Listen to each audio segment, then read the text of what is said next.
that you've all turned out tonight, so thank you very much for that. I'm going to do a Q&A. We're going to talk for as long as until they hook me off. So we'll be on for maybe half an hour or so. And what I thought I would do to start with is just talk a little bit about some of the questions I always get, like how's Phil and how's Bear. So the good news about Bear is spam free, and he's now down to 2 medications only. His weight is below 300 pounds. He's still got a ways to go, but he's on the right path. And since he's had about, I think 500 friends on Facebook in the last 2 weeks that hit him up, that's given him a lot of encouragement to keep going back with a micronutrient-rich diet. Phil is going fantastic, and Phil's got 2,000 new Facebook friends in the last 2 weeks, and that's also given him a lot of incentive to keep on the path. Phil, when I came over to America to make this movie, I get asked a lot, why come to America? Why not do it in Australia? And the simple reason for that is that Australians are used to watching American television and American movies, whereas Americans aren't necessarily used to seeing Australian content. So because I've sort of spent a lot of time in my life in America and Australia, it sort of seemed to make sense to come to the country where you make the best movies, like come here and do it. And the other thing, of course, if you drive across Australia, you're not going to run into too many people. It's just like 4 days of desert.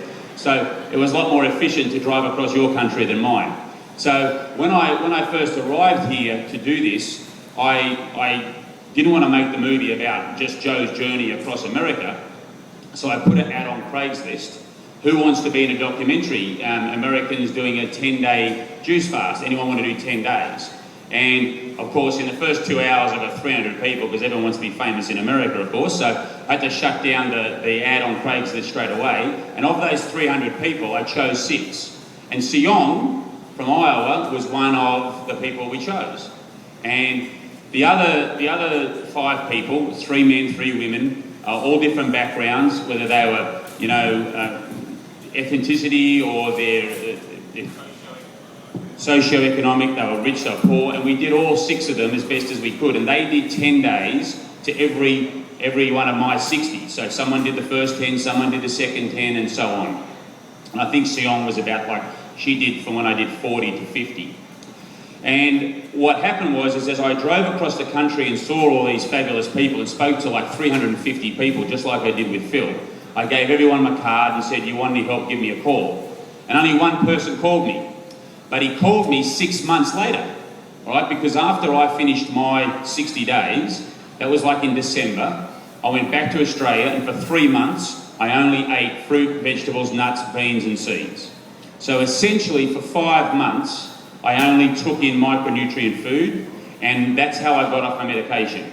So, and that's how I lost 100 pounds. I lost about 82 pounds doing the juicing, and then another 20 eating fruits, vegetables, nuts, beans and seeds, okay? Now just as an aside, of those 100 pounds, about 70 pounds was fat and about 30 pounds was muscle. Because when you do this, you will burn muscle as well as fat. It's just unfortunately not all fat. So when after that, we're cutting the film, we're making the film, everything's in good shape. I've got Joe, I've got 6 average Americans, and that's the movie. The balloon is kind of like the end, coming out at Bondi Beach off the medication, that was the final scene. And then I get this phone call from Phil. And it's came out of the blue. I had no idea this was happening at all. I was on time and I was on budget with the movie and it was all done. I was going to get back to my old life. And then when Phil called me, I said, well, mate, I've got to get over there, because I promised him, and as I promised everyone who I met, if you need help, I'll come. And I really didn't think that Phil would last the 10 days, to be perfectly honest. I thought I'd get over here, I'd do it, we'd film him. I didn't even think the doctor would allow him to juice for 10 days. I thought that it would have to be eating fruits and vegetables, which is why when you see us in the supermarket, we bought a lot of produce that you not necessarily would juice. So when the doctor gave him the green light for the juicing and off we went, I didn't want to stick around. I didn't want to be holding his hand. I thought that this is something he's got to do on his own. So I gave him the machine, I bought him the product, and I paid for the house by the lake. And I left a sound guy, and a camera guy, and a producer guy. There are 3 of them there to stay with him, and they're under strict instructions. If Phil wants to quit, then let him quit. You just follow him with the camera. So on day 9, I rang up to say, so this is it, you know, I've budgeted out 10 days of having 4 people living by a lake on my dime in the middle of the city, or the middle of the country. And we get to day 10 and Phil goes, I think I want to keep going, Joe. And I said to him, you saw it, I said, are you sure no one there is pushing you? He goes, no, I just feel alive, I feel great. You can see, you know, I've lost 2 bowling balls, you know, this is something. And I think for anyone who's done a reboot knows what it's like when you get out to day 10, it's like you're on fire. And so I said, okay, so what are you thinking, Phil? I mean, how many days are you thinking, you know? And he said, I think I can do 30. And I said, all right, 30, all right. I said, well, tell those cameramen and sound guy to get on a plane and come back to New York because they're out of there. And I left one guy with him, with a camera.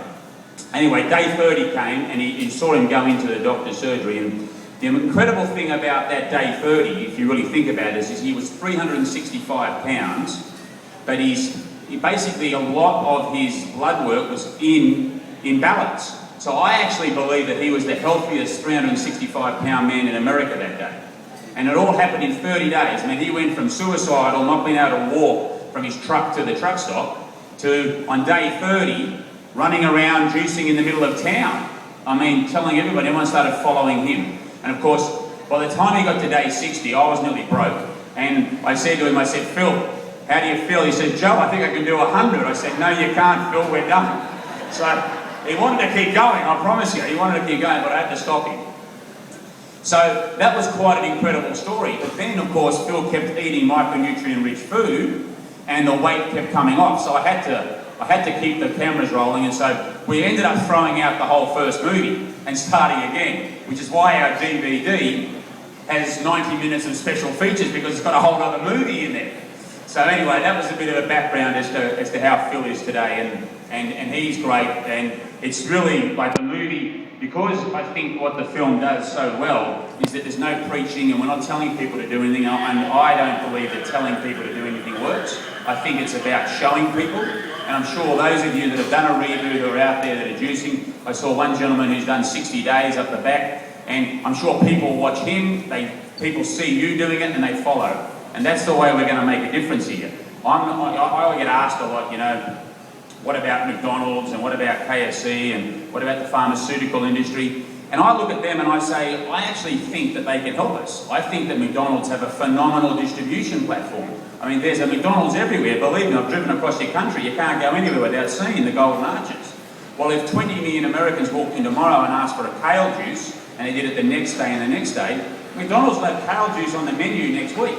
They're in the business of making money. So I believe my job is to create the demand. And that's what we've got to do. We've got to drive the demand for this sort of produce. And John Mackey, CEO of Whole Foods, I mean, he's done a phenomenal job, but the reason why Whole Foods is successful is because of you as customers come in here and you buy it. I mean, if you didn't buy it, this place wouldn't exist. So our job and my job and your job now is to create the demand and pass it on.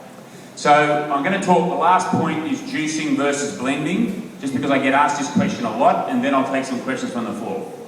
So the idea of juicing versus blending, there is a big difference. When you blend, when you use a blender, Vitamix, Health Master, whatever it is, you're putting produce in, you're having a machine turn it around and liquefy it, and then you're drinking it like a smoothie. Nothing wrong with it, great for you, but if you're on a reboot juice only, it doesn't work.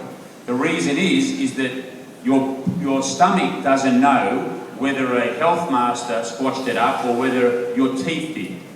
Because by the time it hits your stomach, it's just or liquefied like it's going to be anyway. Does that make sense? So what the stomach picks up on is a thing called fibre, and we all know about fibre, and fibre is very good for us. It's essential to health. You have to have fibre. And fibre, what it does, it cleans out the bowel and it gets the bowel moving, and it's absolutely essential. And people who don't have fibre in their diet, they're not going to be very healthy. However, my theory is, and it goes back to many, many years ago, thousands and thousands of years ago, is that the earth, sometimes it gave a lot and sometimes it didn't give anything at all. And we developed this storage system in our body. We're made up of 5 things: a skeleton, organs, liquid, muscle and fat. That's basically what the body's made of. And the 2 storage systems in the body are muscle and fat. They're the things we can control, okay? We can't control our skeleton unless you go and have your leg taken off. Your skeleton is what you got. Your organs are what you got.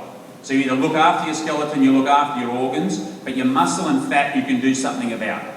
You want to take on a lot of energy, like just sit there in front of the TV like I used to do, take on a lot of energy, or you can call it food, but it's just energy. You want to take that on, what's going to happen? You're going to store it up, aren't you? Not like your petrol tank on your car, when you overload it overfills. When you load up more energy in your body, it does this amazing thing called expansion. So that's a storage system. So that's unfortunately how we have survived so well, because we needed this storage, because sometimes the earth did not give. Well, unfortunately today, everywhere you go, there's a feast on every corner. There's a nutritional famine going on, but there's a feast on every corner. So what I needed to do